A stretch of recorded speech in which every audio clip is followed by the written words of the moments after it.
Hello students of class 12th. This is the last topic of chapter number 6.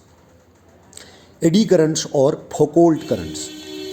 When a solid mass of a metal is placed in a changing magnetic field or moved in a magnetic field causing a change in the magnetic flux linked with it, induced circular currents are set up through the volume of the metal. These currents are called as eddy currents or Foucault currents. जब किसी metal को हम changing magnetic field में या उसको move करा दें या उसमें मैग्नेटिक फील्ड चेंज हो रहा हो उसमें रख दें तो उसकी वजह से उसमें एक मैग्नेटिक फ्लक्स लिंक हो जाता है. तो हम ऑलरेडी पहले ही जानते हैं.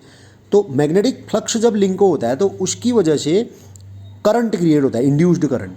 और वो करंट जो है भंवर धाराएँ बोलते हैं ना इनको.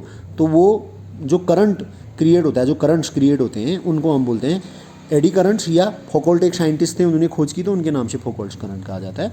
The direction of the circulation of these currents, इनके सर्कुलेशन की जो डायरेक्शन होती है वो हमेशा ऐसी होती है such as to oppose the motion of the metal और the change in the magnetic flux, जो मैग्नेटिक फ्लक्स के चेंज के डायरेक्शन के विपरीत होती है. अब इनके कुछ यूजेज होते हैं. एक डैम्पिंग है.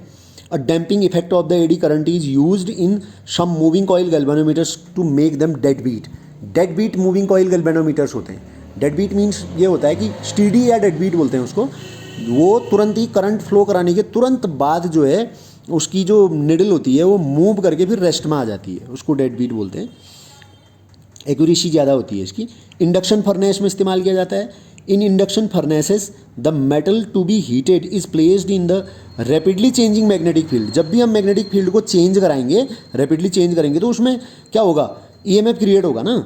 Bye a high frequency alternating current, the eddy currents in set up in the metal produce so much heat that the metal melts. जब उसमें change in flux, change in magnetic field होता है तो बहुत high current flow करा के तो उसमें क्या होगा, एक इंड्यूस्ड करंट जो है वो उसमें इंड्यूस्ड ईएमएफ इंट्रोड्यूस हो जाएगा और इंड्यूस्ड करंट क्रिएट होगी जो उसको बहुत ज़्यादा हीटअप कर देती है और मेल्ट हो जाता है. फर्नेस का काम ही, भट्टी का काम क्या है, उसको गर्म करना, पिघलाना मेटल को.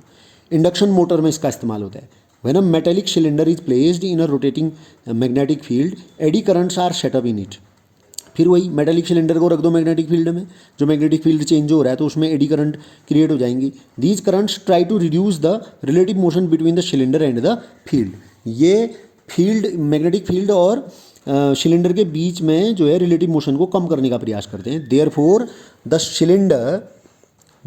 Cylinder begins to rotate in the direction of the field.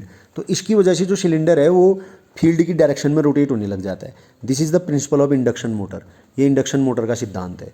और किस में काम आती है, इलेक्ट्रिक ब्रेक्स में काम आती है. When a strong stationary magnetic field is suddenly applied to a rotating drum. जब एक रोटेटिंग ड्रम पर अचानक जो है strong stationary magnetic field apply किया जाता है तो एडी करंट्स सेटअप हो जाती हैं उसमें. Setup in the drum exert a torque. उसमें टॉर्क लगाती हैं which stops the motion of the drum, जो उस ड्रम का मोशन को रोक देती हैं उस ड्रम के. ठीक है. This principle is used in stopping the electric trains. ये इलेक्ट्रिक ट्रेन्स को रोकने में काम आती है. ये प्रिंसिपल वहाँ इस्तेमाल किया जाता है.